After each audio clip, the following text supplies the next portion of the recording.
Bonjour à tous et bienvenue sur le podcast On Azure Grave, votre rendez-vous hebdomadaire pour tous les passionnés et professionnels de l'écosystème Azure. Je m'appelle Arnaud Morvillier, je suis architecte solution cloud Azure MVP et fondateur de la société Grouna. Ce nouvel épisode est l'occasion de décrypter ensemble l'actualité Azure de la semaine 40 qui s'étale du 30 septembre au 6 octobre. Mais avant de débuter, place à notre petit jingle. Bienvenue sur le podcast On Azure Grave dans lequel nous décryptons l'actualité du cloud Microsoft Azure semaine par semaine. Pour ne rien rater de nos épisodes, n'oubliez pas de vous abonner. Alors, au menu de cet épisode, les articles de la semaine, les annonces en JA, les annonces en preview et nous terminerons par les décommissions. Petit rappel comme d'habitude, tout ce que nous abordons est disponible sur les différents sites de Microsoft. Bon, si vous suivez un petit peu l'actualité, vous aurez certainement entendu que Microsoft vient de lancer une mise à jour majeure pour Azure OpenAI avec l'ajout de la fonctionnalité GPT-4 Real-Time en preview qui permet des interactions vocales en temps réel. D'ailleurs, si ça vous intéresse, Philippe Ayola et Nadine Arès ont publié une vidéo sur le sujet. Alors, cette technologie donne aux développeurs la possibilité de créer des applications qui comprennent et répondent à des commandes vocales de manière fluide et naturelle.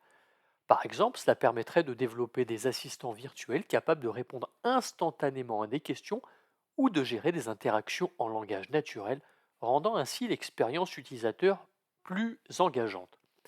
Cette mise à jour ouvre aussi de nouvelles possibilités pour le service client où des chatbots vocaux pourraient gérer des demandes de manière plus rapide et efficace, ou encore dans des secteurs comme la santé où la traduction vocale en temps réel pourrait faciliter la communication entre professionnels et patients ne parlant pas la même langue. En plus de cela, Microsoft continue d'innover en IA, notamment avec de nouveaux modèles capables de traiter des données complexes ou en permettant un hébergement régional des données pour répondre aux exigences de conformité et de confidentialité. Un exemple concret d'application est Bosch, qui utilise cette technologie pour fournir des instructions vocales dans ses formations en réalité virtuelle. Vous l'aurez compris, cette nouvelle version de ChatGPT 4o permet des interactions vocales plus rapides, plus naturelles et multilingues avec des applications allant de l'assistant client à la création de contenu en passant par la traduction en temps réel. Alors si cela vous intéresse, restez à l'écoute car nous ferons la démonstration dans notre prochaine Azurex de novembre avec comme invité évidemment Philippe Payola. Passons maintenant à un autre sujet et parlons de Drazi. Mais qu'est-ce que c'est que Drazi? Alors Drazi est un nouveau système conçu pour simplifier la détection d'événements dans des infrastructures complexes, mais aussi pour automatiser les réactions immédiates adaptées aux besoins de ces événements. À l'initiative de l'équipe Microsoft Azure Incubations, Drazi est d'ailleurs disponible en tant que projet open source. Ce système se distingue par son efficacité dans la gestion des événements en temps réel, particulièrement utile pour des scénarios tels que l'Internet des objets ou la sécurité. On parle donc ici de systèmes pilotés par des événements sans intervention humaine. Contrairement aux solutions traditionnelles, Drazi ne nécessite pas constamment d'interroger les sources de données, ce qui peut créer des lenteurs ou une consommation excessive des ressources. Il utilise des requêtes continues permettant d'évaluer les changements en temps réel sans les retards des méthodes par lot. Par exemple, dans un scénario de gestion de flotte, Drazi peut surveiller la télémétrie des véhicules et détecter les besoins de maintenance avant qu'une panne ne survienne en déclenchant automatiquement des alertes. Drazi fonctionne autour de trois composants principaux. Le premier, les sources. Les sources se connectent à diverses sources de données dans vos systèmes, surveillant en permanence les changements critiques.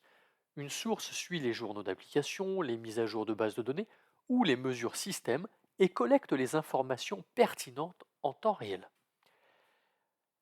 Le deuxième, les requêtes continues. Drazi utilise des requêtes continues au lieu de requêtes manuelles ponctuelles en évaluant constamment les modifications entrant en fonction de critères prédéfinis. Ces requêtes, écrites en langage de requête Cypher, peuvent intégrer des données provenant de plusieurs sources sans nécessité de classement préalable. Et enfin, les réactions. Lorsque des modifications terminent une requête continue, Drazi exécute des réactions automatisées enregistrées. Ces réactions peuvent envoyer des alertes, mettre à jour d'autres systèmes ou effectuer des étapes de correction, le tout adapté à vos besoins opérationnels. Un autre exemple pratique de son usage serait la gestion des bâtiments intelligents, où Drazi pourrait surveiller les conditions de confort comme la température, l'éclairage, etc., et envoyer des alertes en cas d'anomalie. En résumé, Drazi simplifie les systèmes pilotés par événement en éliminant la complexité des solutions traditionnelles tout en garantissant des réactions rapides et précises. Switchons maintenant sur un autre sujet autour de la sécurité. Et si vous avez une bonne mémoire, pas comme moi, vous vous souviendrez peut-être que Microsoft a lancé la Secure Future Initiative, SFI, en novembre 2023, pour renforcer la cybersécurité tant pour ses clients que pour l'entreprise Microsoft. Ce programme est d'ailleurs soutenu par l'effort de plus de 34 000 ingénieurs, ce qui en fait l'un des plus vastes projets de cybersécurité jamais réalisés. Microsoft a établi 6 axes clés pour structurer ses actions et a récemment publié un rapport sur les avancées. Je mettrai d'ailleurs le lien du rapport dans les commentaires. L'une des priorités a été de créer un conseil de gouvernance de la cybersécurité responsable de la gestion des risques et de la conformité. Tous les employés de Microsoft sont désormais impliqués dans cette mission, la sécurité étant incluse dans leur évaluation de performance. De plus, une académie interne de formation en sécurité a été mise en place pour que chaque employé, quel que soit son poste, contribue activement à sécuriser l'entreprise. Parmi les réalisations concrètes, Microsoft a également amélioré ses systèmes de gestion des identités et des secrets, renforcé la sécurité de ses tenantes. Il a par exemple supprimé plus de 5 millions de tenantes inactifs, mais aussi sécurisé ses réseaux et systèmes de production avec des dispositifs comme le Hardware Security Module ou HSM. Des efforts ont aussi été faits pour limiter l'accès aux systèmes critiques et pour surveiller les menaces de manière plus efficace avec un suivi des journaux de sécurité sur 2 ans. Pour les entreprises qui utilisent Microsoft Azure, plusieurs fonctionnalités ont été ajoutées pour isoler les ressources telles que Azure Storage, SQL ou Key Vault qui permet de mieux sécuriser ces environnements cloud. Enfin, Microsoft a montré un engagement fort en faveur de la transparence en publiant des informations sur les vulnérabilités critiques et en créant un bureau dédié à la sécurité des clients, le Customer Security Management Office ou CSMO, pour les soutenir en cas d'incident. L'initiative SFI s'inscrit dans une démarche de sécurité continue visant à anticiper et contrer les nouvelles cybermenaces avec agilité et rigueur. Alors restez à l'écoute pour les prochaines avancées de la SFI. Nous en avons terminé avec les articles de la semaine, passons aux annonces en JA. La première est plutôt sympa puisqu'elle va vous permettre de réaliser des économies. En effet, Microsoft annonce un rabais supplémentaire de 15% pour tous ceux qui achèteraient des réservations pour une VM Linux. Cela pourrait vous mener à réaliser jusqu'à 56% d'économies avec une réservation d'1 an. Ce rabais ne concerne pas l'ensemble des VM, alors jetez un œil sur la documentation avant de vous lancer. De plus, il est limité dans le temps puisque cette promotion prendra fin le 31 mars 2025. Parlons encore d'économie, mais cette fois-ci, elle concerne les coûts de backup pour les charges de travail SAP HANA sur des VM Azure. En effet, l'équipe produit annonce deux nouveaux tarifs qui vous permettent de réaliser entre 50 et 95% d'économie selon la quantité de données que vous avez. Je ne peux pas rentrer dans les détails car cela dépend de votre configuration, mais je mettrai le lien vers le blog pour ceux qui sont intéressés. La dernière annonce en JA concerne le service Azure Monitor. L'équipe produit annonce pour les semaines à venir, ce n'est donc pas encore le cas, la mise à disposition d'un nouveau modèle d'email pour les alertes de journaux. De ce que je lis, ce nouveau modèle fournira des informations supplémentaires dans un format plus attrayant, ce qui devrait aider dans l'analyse de vos alertes. Nous en saurons davantage une fois ce nouveau modèle disponible. Alors c'est tout pour les annonces en JA, nous pouvons donc passer aux annonces en preview. Les 4 premières concernent le même service, à savoir Azure AI Studio. Débutons avec une nouvelle fonctionnalité qui va permettre de simuler des interactions avec vos applications directement dans Azure AI Studio. En effet, un générateur de données ainsi qu'un simulateur vont aider les développeurs à comprendre comment leur application répond aux invites quotidiennes des utilisateurs. Les développeurs peuvent utiliser ce générateur de requêtes basé sur un index et ce simulateur entièrement personnalisable pour créer des ensembles de données de tests robustes autour de tâches non conflictuelles et de personnages spécifiques à leur application. Toujours sur AI Studio, de nouvelles évaluations débarquent au travers du SDK Azure AI. Alors j'y connais pas grand-chose, mais Microsoft annonce des mesures mathématiques telles que rouge, bleu, météore ou gleu, qui vont aider les développeurs d'IA à évaluer les sorties textuelles pour des qualités telles que la similarité avec les sorties attendues, la précision, le rappel et l'exactitude grammaticale. Alors j'espère que cette annonce vous satisfait car moi, je la comprends pas, je ne sais pas réellement de quoi on parle. Alors ce n'est pas tout puisque des évaluations des risques et de la sécurité du contenu protégé débarquent toujours avec le SDK Azure AI. Alors avec le SDK, les utilisateurs peuvent désormais simuler des conversations avec leur modèle ou application d'IA générative pour essayer d'obtenir des réponses illicites contenant du texte protégé. Par exemple des paroles de chansons, des articles, des recettes, du contenu web. Et cela va permettre de mesurer la fréquence à laquelle votre IA génère du texte protégé en réponse, ce qu'on appelle le taux de défaut. L'idée en fait est ainsi de voir si votre application fournit du contenu protégé ou non. Et toujours sur Azure AI Studio qui fournit des évaluations des risques et de la sécurité des attaques par injection d'invites indirects.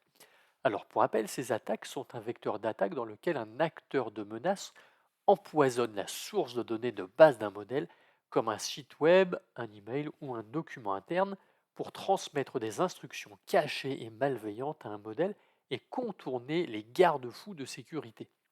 Donc toujours avec le SDK Azure AI, les utilisateurs peuvent désormais simuler des attaques par injection d'invites indirectes sur leur modèle ou application d'IA générative et mesurer la fréquence à laquelle leur IA ne parvient pas à détecter et à dévier les attaques selon les sous-catégories du contenu manipulé d'intrusion et de collecte d'informations.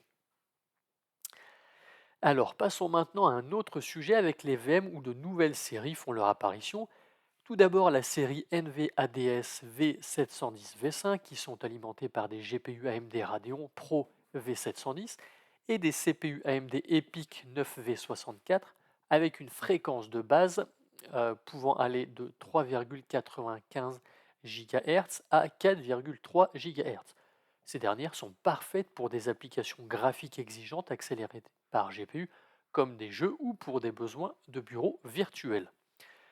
L'autre série est la série NMADS MA35D, qui est la première référence d'Azure à proposer une VM accélérée par matériel spécialisé optimisé pour les charges de travail de transcodage vidéo par lot et en temps réel.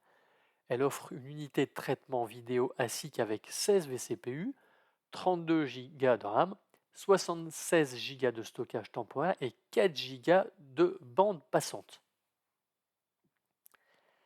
La dernière annonce en preview concerne un service attendu depuis des lustres par les utilisateurs, à savoir une fonctionnalité IPAM au sein d'Azure Virtual Network Manager. L'idée est évidemment de rationaliser et d'optimiser la gestion des adresses IP. Vous allez par exemple pouvoir attribuer automatiquement des adresses en étant certain qu'elles ne se chevauchent pas, mais aussi réserver des adresses pour des demandes spécifiques futures. Bref, c'est vraiment une bonne nouvelle, même si pour le moment nous ne sommes qu'en preview. Alors c'est tout pour les annonces en preview. Nous pouvons passer aux décommissions. La première concerne un service que je trouvais prometteur, à savoir Azure Orbital Ground Station. En effet, Microsoft annonce le retrait de ce service au 18 décembre 2024. Alors je suis à peu près certain que personne qui nous écoute est concerné par ce décommissionnement, mais si c'était le cas, il faudrait se rapprocher de Microsoft avant le 21 octobre, donc c'est la semaine prochaine, pour que Microsoft puisse vous rediriger vers un partenaire qui pourrait vous aider à effectuer la transition. Côté Azure Batch, la série de VM NCV3 ne sera plus prise en charge au 30 septembre 2025. Cela concerne entre autres les modèles standard NC24RSV3, standard NC6SV3, standard NC12SV3 ou encore standard NC24SV3. Il suffit donc de migrer vos pools vers une série de VM supportées. SQL Data Sync sera supprimé de Azure SQL Database le 30 septembre 2027. Plusieurs alternatives s'offrent à vous comme Azure Data Factory, Azure Functions, des réplicas en lecture ou des fonctionnalités SQL natives comme le serveur lié, la mise en miroir ou encore Always On. Les services dits legacy vont disparaître de Azure Sphere le 27 septembre 2027. Cela concerne notamment l'API Azure Sphere appelée PAPI, mais aussi l'interface de ligne de commande Azure Sphere, également appelée AZ Sphere.